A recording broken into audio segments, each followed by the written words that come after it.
For today's episode of Dad Saves Dinner, we're making Japanese omelets! Chappies! Yeah!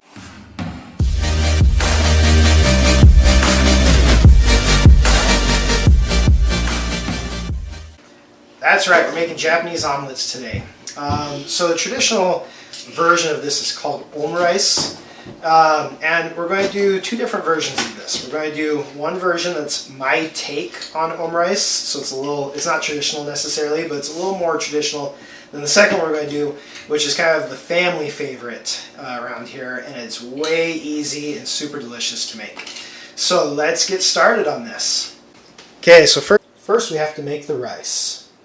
Now I didn't show you the amount I put in here because I actually don't know. I just poured rice directly into the pan. Because with Japanese rice, you do not need to measure. I'll show you how. First,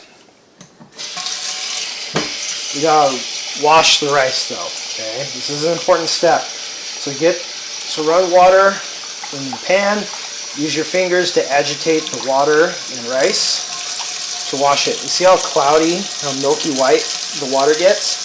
That's excess starch. That's why we rinse it. If we don't rinse it, there's going to be a whole bunch of starch at the very bottom of the pan when it's done cooking.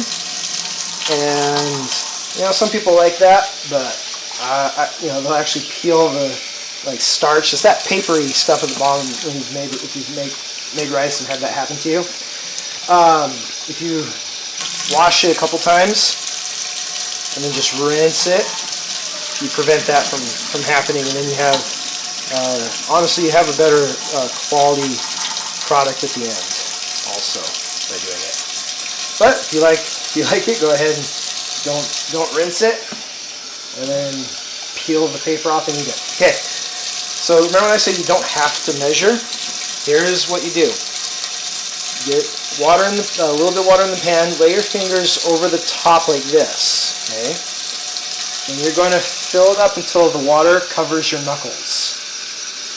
Once the water covers your knuckles there, these ones right here. Once the water comes up to them and covers them, you're done. Okay, that's enough water. And it doesn't matter how big or how small the pan is.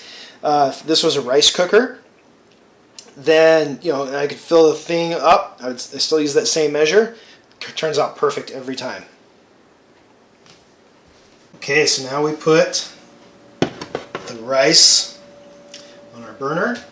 We're going to turn the burner to the highest setting it can go, to the hottest temperature. This first what we need to do, oops, I did the wrong one. Started heating up the wrong burner there. Alright, make sure you don't do that. So we're going to get that back burner going as hot as it can go. I'm going to add a pinch of salt. Depending on how much rice you're making, you'll maybe want to add more than this. I'm going to do 2 pinches because this is the only opportunity you have to flavor the rice from the inside. If we get the water salty, then when it cooks, some of that flavor from the salt gets inside the rice, and it actually has a different taste when you're eating it if you salt it ahead of time versus when if you try to salt it afterwards. So make sure you salt your water. Then what I'm going to do is I'm going to put my lid on because water will boil faster when there's a lid on it. It helps trap the heat inside. Once the water is boiling, then I'm going to crack the lid. As soon as you need to stay here, listen to it. As soon as you hear it boiling and you check and it's actually boiling, you're going to crack the lid like this, and we're going to turn it down to the temperature down to simmer. Okay, so now that the rice is about boiling, you can see it's just starting to boil. We're going to crack the lid like this and turn it down to simmer. And I'm going to simmer it. Just depending on how much rice you have in here, it will depend on how long it takes. Just keep an eye on it. Once it's kind of evaporating, then you know it's ready to go. Okay, so the rice is just perfect. I'm going to turn it off. So the Maybe it's just a teeny bit wet, but that's okay. I'll put the lid back on and let it finish kind of absorbing. But once it's at this point, you just want to turn that temperature off. Stir it up just a bit. Don't stir it while it's cooking. That's a mistake people make a lot of the time. It'll break up the rice and make it really, really glue-like. You don't want to do that. Okay, I'm actually going to leave it cracked a little bit. I bumped it right before turning on the camera. It was cracked, and then I bumped it. So that's why it was closed when I lifted the lid off. But I'm going to leave it cracked just a little bit so that way you can keep absorbing water, but also steam off any of the extra. You're going to want to get your omelet pan heating up on the stove at medium heat. So this is an omelet pan. Okay, it's a small frying pan. If you don't have one of these, that's okay. You'll make a bigger omelet. But if you don't have one of these, I highly recommend getting an omelet pan. They are amazing. So we're going to get this heating up at medium heat, and I want it to be nice and hot. So I'm going to put it on the stove, and the stove is already heating up on medium while we crack the eggs and get them ready. Okay, so I like to just crack the eggs right on the inner edge of the bowl. Gets a nice even break.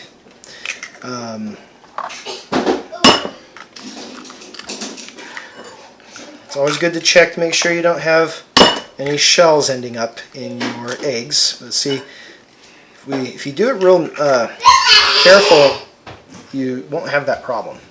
Okay. All right. So for this, we're just going to mix up the eggs. I'll have you guys mix up the eggs for yours. Okay. Okay. I'm just going to make my semi-traditional one right now. Okay, so one thing I like to do is add a little bit of toasted sesame oil to the eggs. Just a little bit. Gives them a really nice flavor.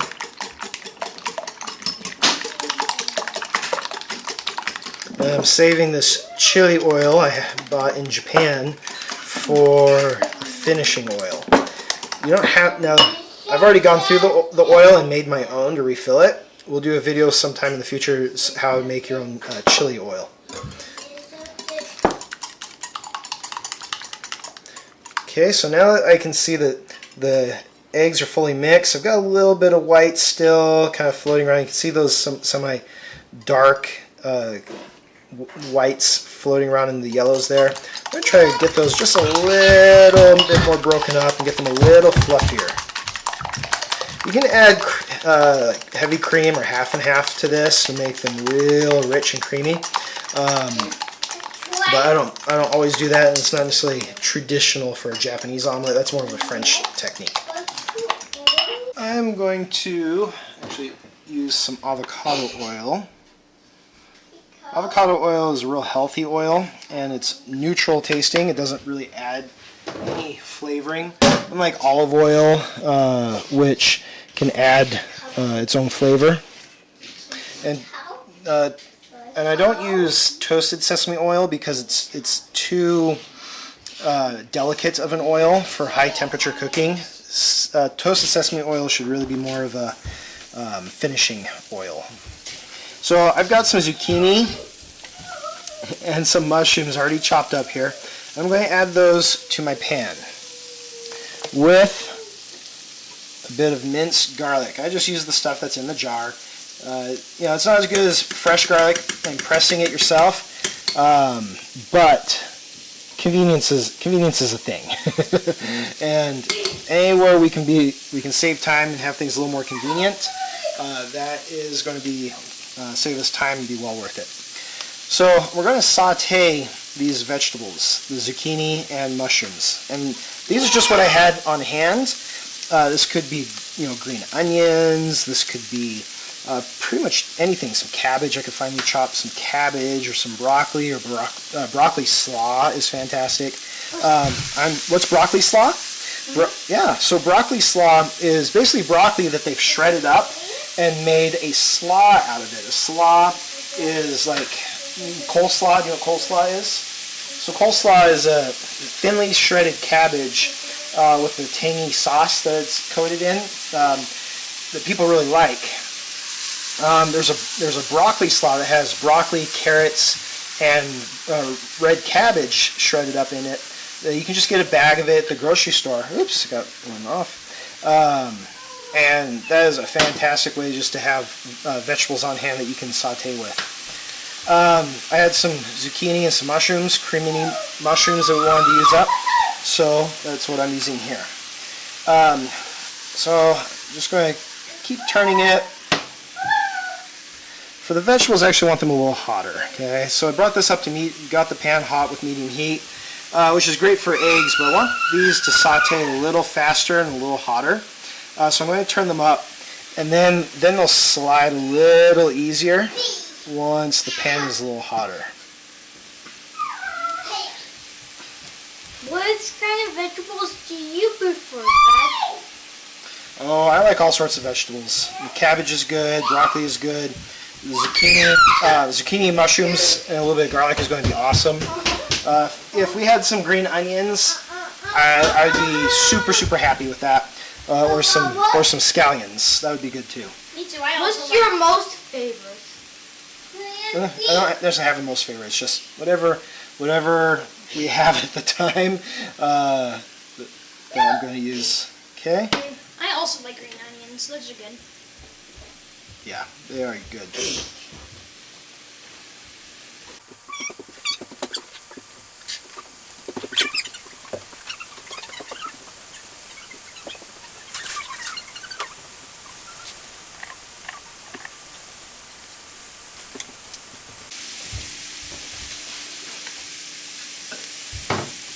Alright, so cooking. I use my spatula to kind of break it up. I walked away for a little bit so some of it's going to stick. If the oil was nice and hot when I first added this in, this part wouldn't be needed.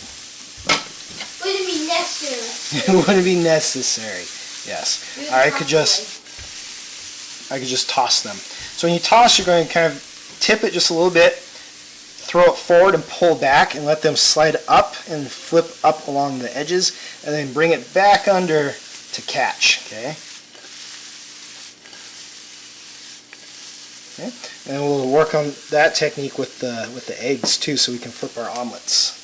Cool. All right, now at this point, we're starting to get just a little bit of browning on the zucchini. I'm going to add in some bacon. Don't do this too early, or bacon will burn. And some sesame seeds, some white sesame seeds. Okay. Yeah, I'm going to have to use the spatula, the scraper, because it's starting to stick a little bit. Just because the oil wasn't quite as hot, so I couldn't just immediately start stir frying it.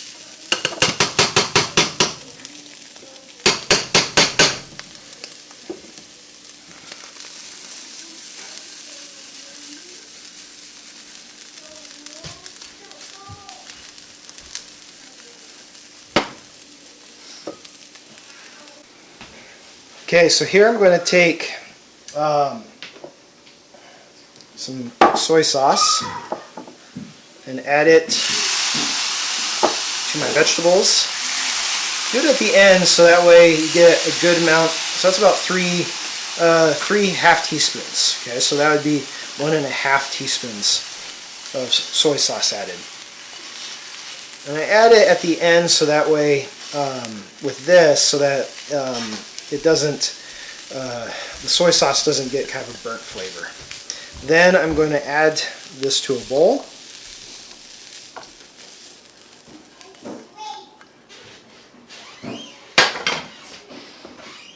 And then we're going to add in our sushi rice, okay, our Japanese white rice.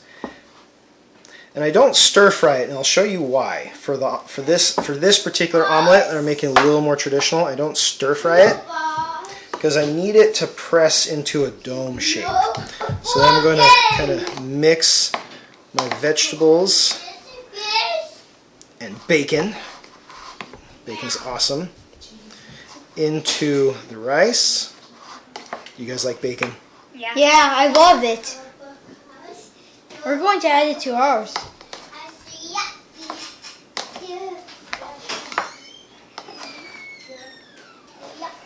Okay, so once I get my stir-fried vegetable mixture mixed into the rice, I'm going to kind of press it down, making use of that sticky rice. If you stir-fry the rice with the vegetables, which you can do, it doesn't stick, it's not as sticky out anymore. Okay, so I want that dome shape, and then if I need to, I can use our rice spoon to kind of press it back in. But that turned out real nice. Okay, so we've got a nice dome there. So we've washed the pan and the spatula. It's important to have the pan not have any burnt food or anything on the bottom. It interferes with the non-stick qualities of the pan, and that will affect the eggs when they cook. So I'm going to use a non-stick spray just because I find it works really well. If you use oil or clarified butter, you have to use quite a bit of it. Okay. So make sure you get the sides real good. Okay, we want that oil nice and hot. And then we're going to add the egg to the oil. And I always use my scraper to get out the last of the egg. Because look at, if I didn't, look at how much egg is still left behind. So I always use the scraper to get out the last of the egg, because I don't want to waste it. Okay, so let it cook. If this was a French omelet, or even a Japanese omelet, I would stir it. With Japanese omelets, typically they would stir it with chopsticks. However, I kind of like the lazy man's method, which is doing an American style type omelet, which is where you let it cook on the bottom, and after it starts to cook a bit, I'm going to actually turn the temperature up a little bit. After washing the pan, I didn't let it heat up as long as I would have liked to. Medium. So I'm going to turn that temperature up just a bit right now. And what you do is take your spatula and you're going to scoop under the omelet where it's cooked, lift it up, and let the egg run underneath and start cooking. Okay, you're going to do this all sides all around. And you just kind of use the handle of the pan to tip the pan to get the liquid egg to run around and then get underneath. Okay, I'm going to scrape down the sides. Good. Okay.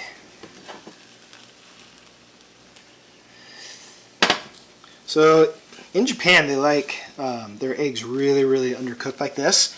I like to have it just a little bit more cooked through. So I'm going to try to get some more off the side here before I flip it. What they would do is they would just now, at this point, put the egg on top of our dome. Instead, I'm going to flip it once.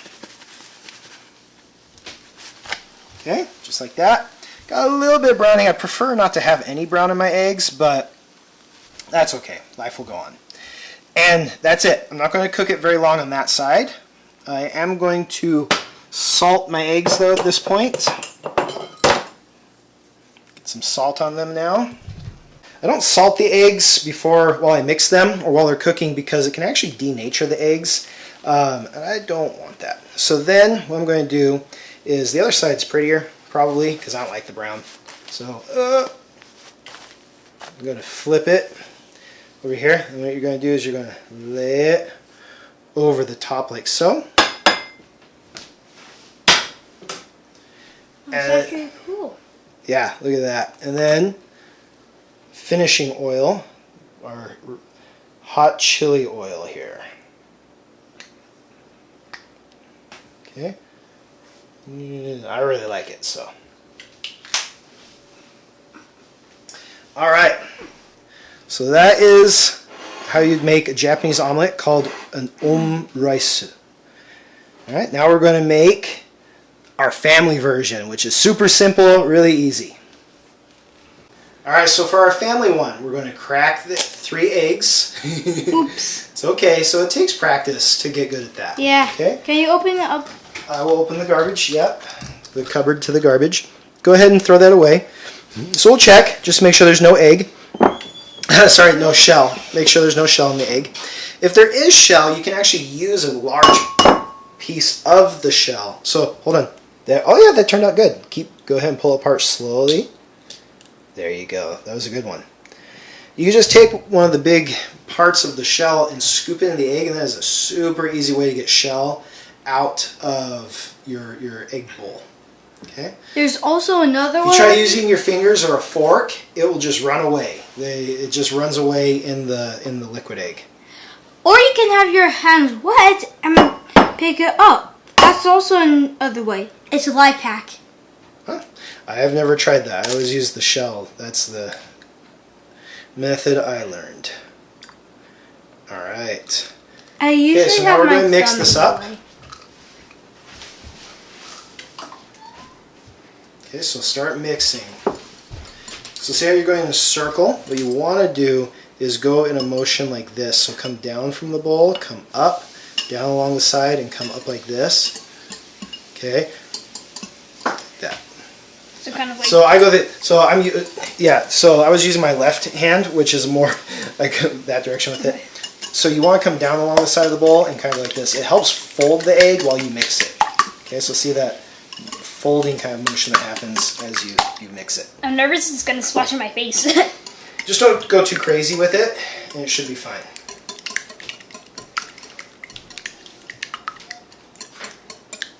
While you're mixing, I'm going to add half a teaspoon of the soy sauce and about the same amount of the oil, the toasted sesame oil. If you put them in while you're mixing, then it mixes in better. Yeah.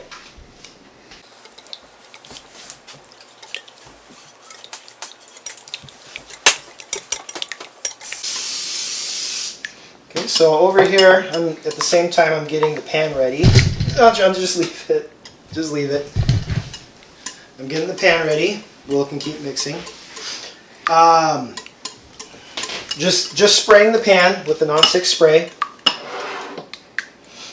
And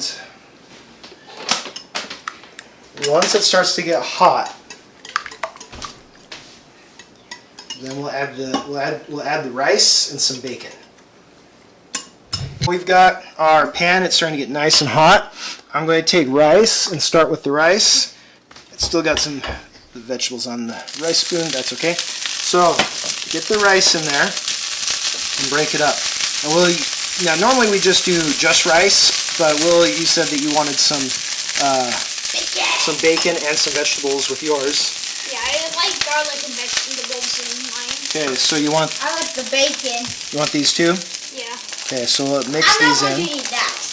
Normally, so the younger ones don't like this as much, don't want the vegetables. That's okay. Sometimes I put it in and I force them to eat it anyway. Because it's healthy and it's yummy. I should have added normally I should have added the vegetables first, but we started discussing that too late. That's okay though. They'll still be good. So we're just going to let the rice start to cook in a little bit, fry up just a bit, and let those vegetables do as well. So you wanted garlic too? Yeah, a bit of garlic. Yeah, there's just a bit of garlic. Woo! There's a lemon in it. Alright. And now, add some bacon. Like I said, a lot of times when we make this as a family, we just do just the rice and only the rice, and then the egg. And with the soy sauce and the toasted sesame oil mixed into the egg. Alright. So I had a lot of the cooking spray, a lot of the oil spray in here to keep things nice and lubricated. Alright, we're going to pour the eggs in. Go ahead, buddy. Just go ahead and pour it all in. And then I'm going to use the scraper, because look at all that egg we'd miss out on. Okay, and then we're going to do the exact same method. I'm letting it cook on the bottom just a bit. And I'm going to scrape along the sides here on the bottom, lift up, and let it go just a teeny bit more.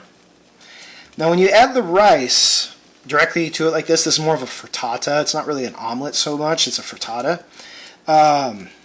but Japanese frittata doesn't sound as good. But when you add the rice and vegetables and stuff directly to it and make a frittata, it doesn't hold up as well. You can see how when I lift, it actually is breaking up. This is normal. It just happens when you add ingredients to it. As we keep going, though, it will start to firm up a little bit, but it is going to be a little more delicate, and it's going to want to break up on us. All those individual parts and pieces in there are going to want to separate with the egg.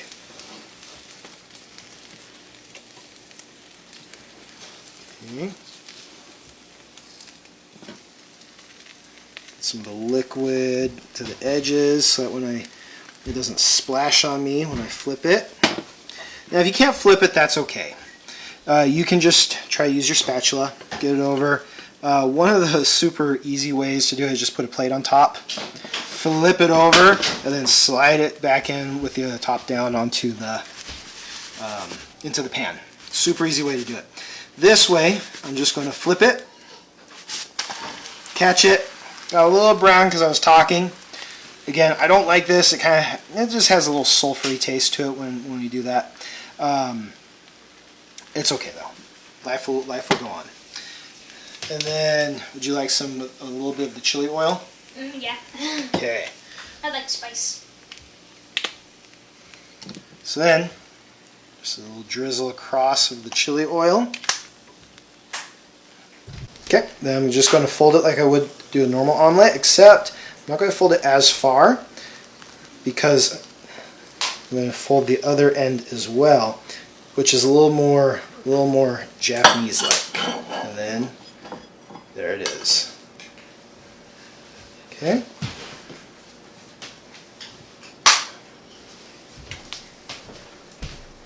Normally when I have an omelet like this, I usually have sriracha on the middle, but since we don't have that.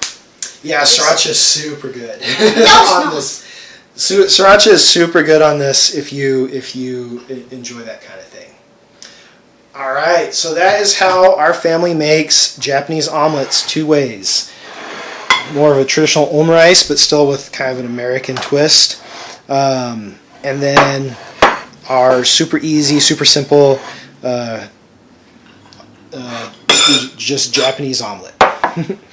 All right, let's dig in real quick so everyone can see what it looks like. Then we'll make other ones for everyone else. So here is the one we just made, the family one.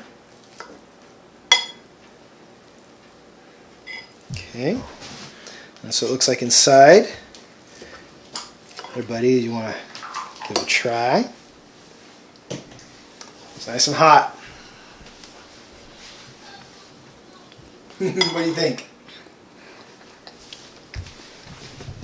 It's hot. I'm gonna put a camera on you. What do you think of it? It's hot right now, but I like the chili oil because, well, I like spice. And I really like the vegetables because I just like that. Nice. But yeah, it's really good overall. And so then, with our Omurice,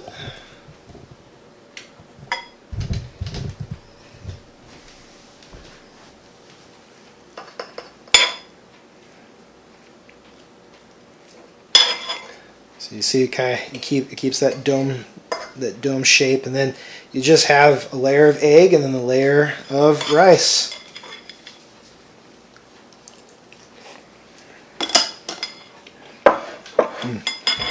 So good. If you've never tried this, definitely recommend giving it a try sometime. Go ahead.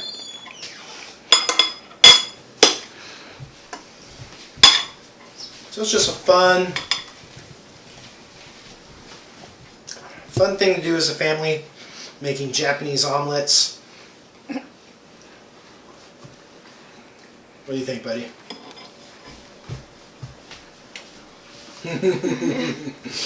Alright, let's get omelets made for everyone else now. Alright. Can you say bye, boys?